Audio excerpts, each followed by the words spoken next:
This time, we look at owning a classic motorcycle.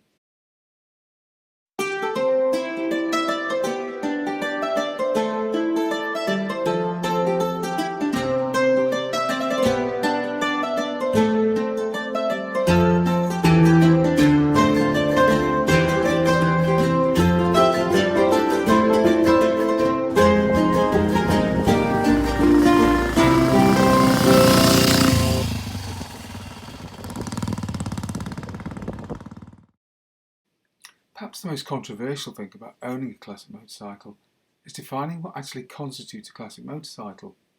Does a machine have to be old? Does it have to be British or European? After all, for some people, a Japanese bike could never truly be regarded as a classic, whereas others, of course, disagree. Sometimes you just hold on to a motorcycle long enough and it becomes classic. My V50 was just an old motorcycle when I bought it. But recently, I've seen an awful lot of them in classic magazines. And why not? They make a great first classic. The controls are conventional, and they're relatively simple to maintain. And of course there's 5 gears, and an electric start to boot. And of course, while they still have the mechanical character of a 60s British bike, they're an awful lot cheaper to purchase. Although of course, prices are rising fast. And cost is a perennial problem in the classic bike factory. Machines are getting increasingly expensive. Cost, however, was not such a big factor when we bought the Tiger 90 back in the early 90s. This was Deb's first big bike, and our first venture into the world of classic motorcycling.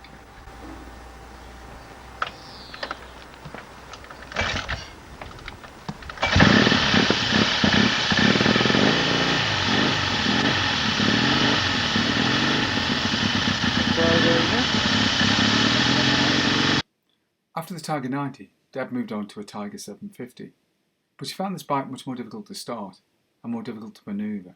So after a while, the Triumph went in favour of a bike with electric start and a bit less weight. But Deb still wanted a British bike, so our next machine was a BSA Bantam. To be honest, we didn't really get on with the bike. We found it quite temperamental, although it was surprisingly quick for such a small machine. And this would be our last classic bike for some time. However, in 2007, we attended a VMCC training day. Here, members bring along their girder-forked, hand gear change motorcycles, mostly pre-war, first to try. This is a wonderful event, and I recommend it for anybody who's interested in these era of machines to have a go.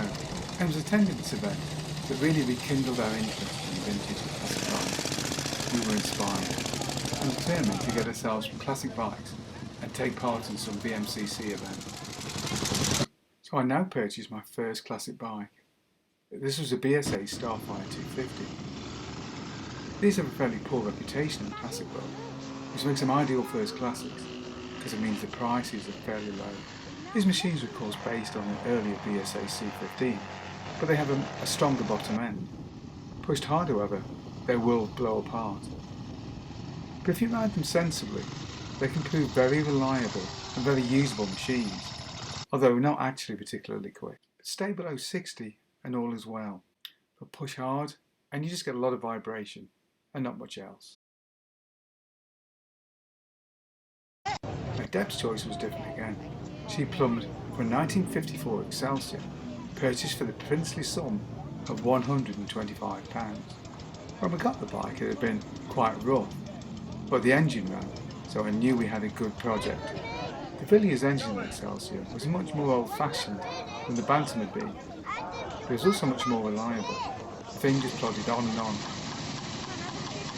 At the time that we got the bike, Villiers engine machines were not at all popular, but these days we see increasingly rising prices, and machines are well over £1,000, several times the cost of our little Excelsior. Yes, it seems that as the prices of larger machines have become astronomical, people have moved on to smaller motorcycles, and now the prices of these machines are into a level that we could barely have imagined only a few years ago.